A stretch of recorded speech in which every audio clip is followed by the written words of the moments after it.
Good afternoon. Welcome to OptionsTender, Tuesday, 28th. It's April 28th, 2026. Okay, so been a little quiet here on I haven't been exactly active.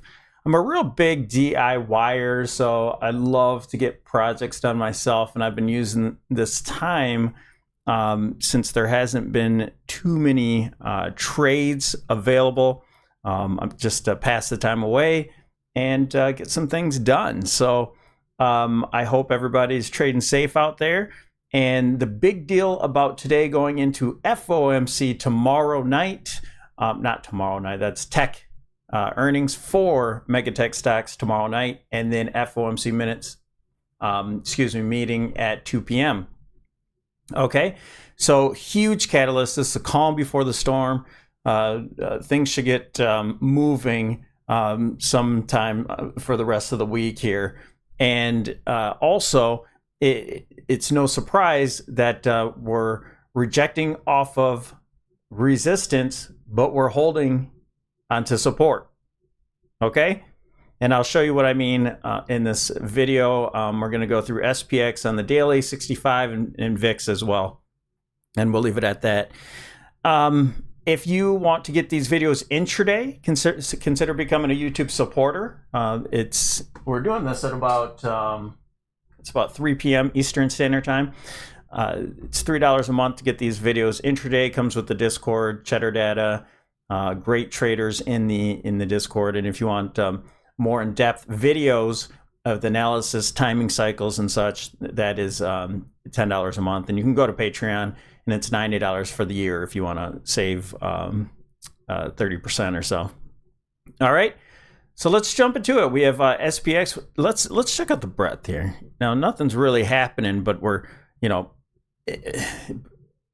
things underneath the hood are not good.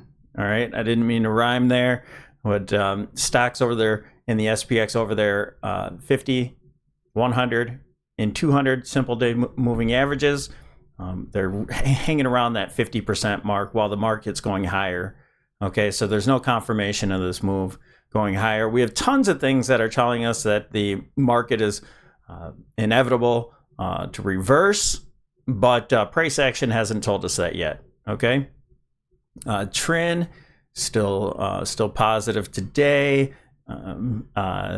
The breadth a little bit weak, nothing extreme. And then put to call ratios are rising a little bit, but nothing to get excited about.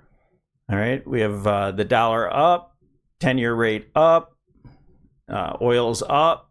So that's viewed as a negative signal here to the market so far. And here's our megaphone topping pattern in my opinion. But it has to break down. You have to have a false break for this to happen. And again, on the 65, it's going to be so important. So make sure you stick around. Play this at 1.5 speed if you want to get through all this information faster. I always recommend that so you can watch other people's videos and do all that good stuff. All right, so there's that clean megaphone there. We're going to keep an eye on that. And then let's go to where we left off with the public. All right, look at that resistance. That is a major resistance point. And therefore, if we get on top of it, we have another level above. All right. So price has to prove itself. If we start to false break from this megaphone, then I think the top will be in. So we're going to look for this low that we had a few days ago down here at about 7,046.55. All right. That low starts to break, then there's more evidence that we're topping. All right, we'll be looking for these check marks to happen.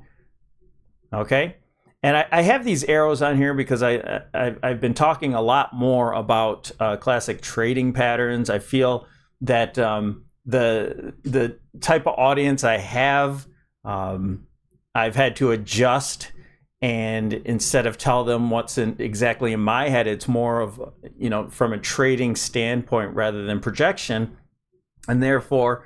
When we see some sort of price action, we're at resistance, period. Okay, so if we come back or directly from this point, let's say we come back a little bit more tomorrow. Let's say we dip down a little bit more, and market buys a dip. Then we're just back testing that megaphone, and then you should see price come above and back test that Fibonacci. It could be really small, it could be a bigger back test. And in my opinion, that would be another wave 1 into 2. But it'll have to prove itself and then make it, then you back test and go higher. Okay, that's just, it's a classic trading pattern. There's a couple different ways it could look. You go straight above, back test, or you reject off of like we're doing now and then break above. All right, and then prove yourself. All right, likewise, the other way around. Okay, price starts to break down here. We have the former all-time highs, the 7,002.28. We break down from that. That's going to be a false break. You break down, maybe we break directly, and then back test, and then head lower from here. And then either way, as a trader, you have something to work with. All right, we're clearly in puts right now because we're at resistance. If this goes higher, we get out of those puts, it comes up, it back tests, you get into calls. That's how this works. Here, if you're not in anything and you want to be neutral until you get market structure, you break down and then you go to back test. It could back test the wedge, it could back test just 7,002, and then you can short the market from there. Okay. There's a couple ways it could look. It could be a 1-2, 1-2. That's called nesting. So you're turning around the momentum, you're getting this market structure to the downside, and then you get bigger moves. Or since we have such huge catalysts that are coming about, you could get just a really big move. Sorry about that. You could get a really big move to the downside, all in one flush. And let's say we come to or close the gap. And then you get your wave 2 big pullback. And then your larger move to the downside. Okay? Several ways this could happen, but those are the kind of the 2 basic ways to look for. Okay? All right, let's look at some of these indices here. You have the moving averages. The 8 EMA finally catching up. We're testing it one more time here today. That's why we're getting the reaction off of it. Momentum's up. The 20 simple moving average, the trend is up. All right, we have negative divergence on the daily time frame. Did we just correct and that's it? That's what we're going to have to figure out. Negative divergence here. False sell signal from the slow stochastic so far. We're into the upper boundary. This is all pretty darn negative. Okay, so I'm still looking for a reversal. We're shorting the market, but what happens if we get over 71.88? Then you got to get out and you got to go long from there because it's more likely that we go up to the next target. Call an oscillator. The breadth in the market is getting weaker and weaker, and it's actually getting weaker in a big way while the market is going higher. Okay, there's divergence here. All right, Bollinger Band. We already had our sell signal. We're messing around here. There's no setup. DMARC.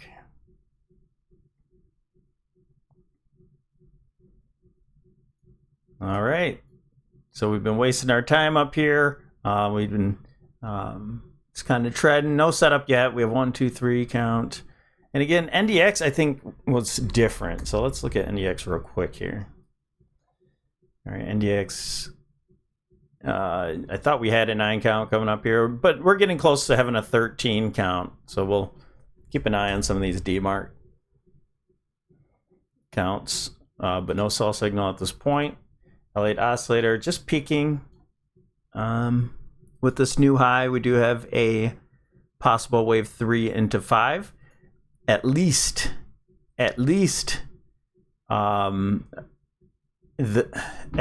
a lower degree 3 into 5, but we talked about this on the last move higher.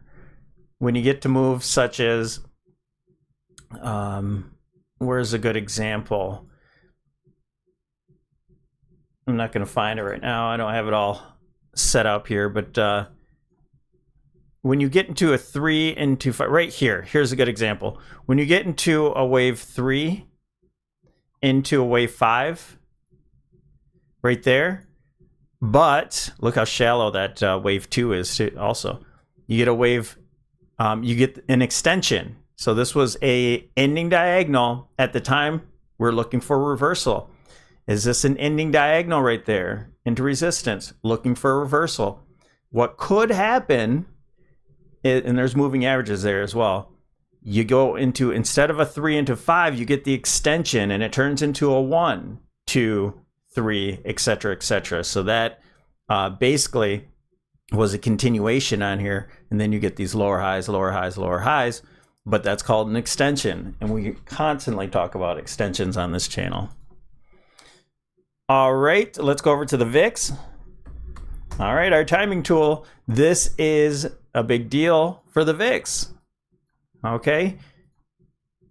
Now, here's what I talked about in the members video. We close the gap here. Okay. You have the daily close. I like the gap to be closed at the close of the daily candle. I know some people, some traders say it's wrong, but it tends to happen more often than not. Okay.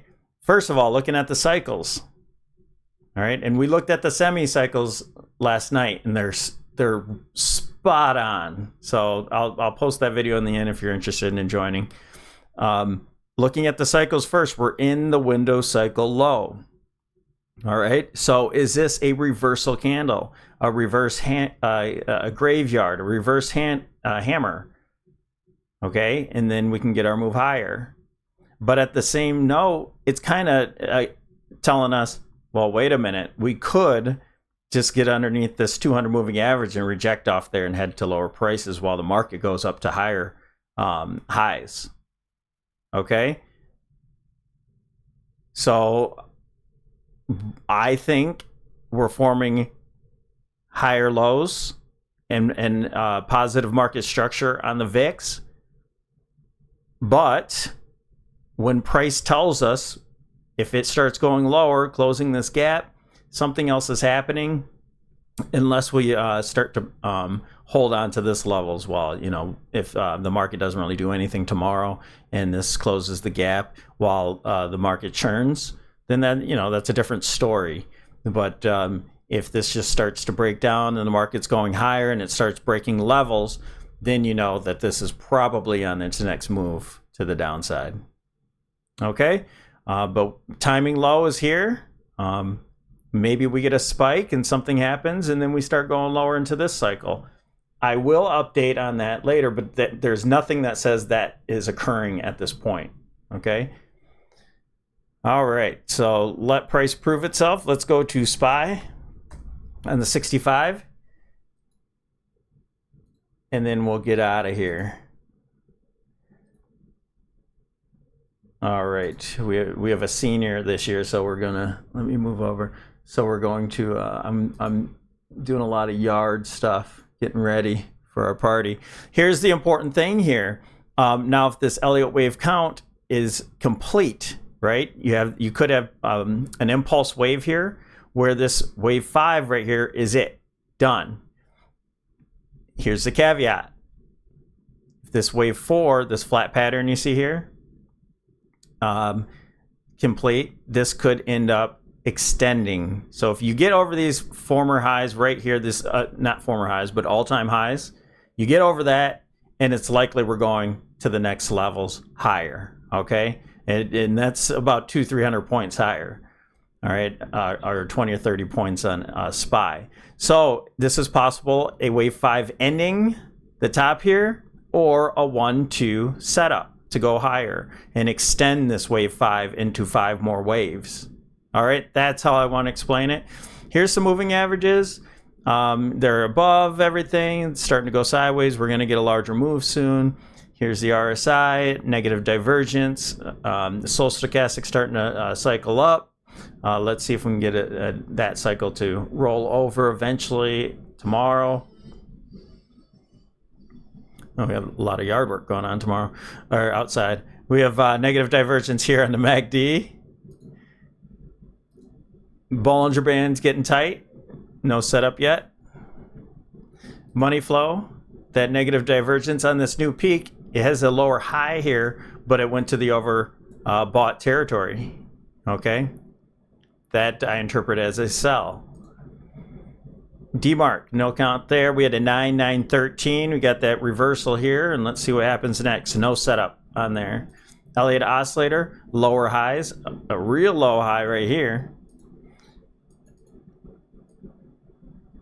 All right, so you have these lower highs, and if it starts to make new peaks, then we're likely starting to extend here. At this point, this is a reversal setup to the downside. We're in the VIX cycle low section here, looking ready to go. Let's see what tomorrow brings. There's nothing we can really say. The market will tell us after FOMC and after tech.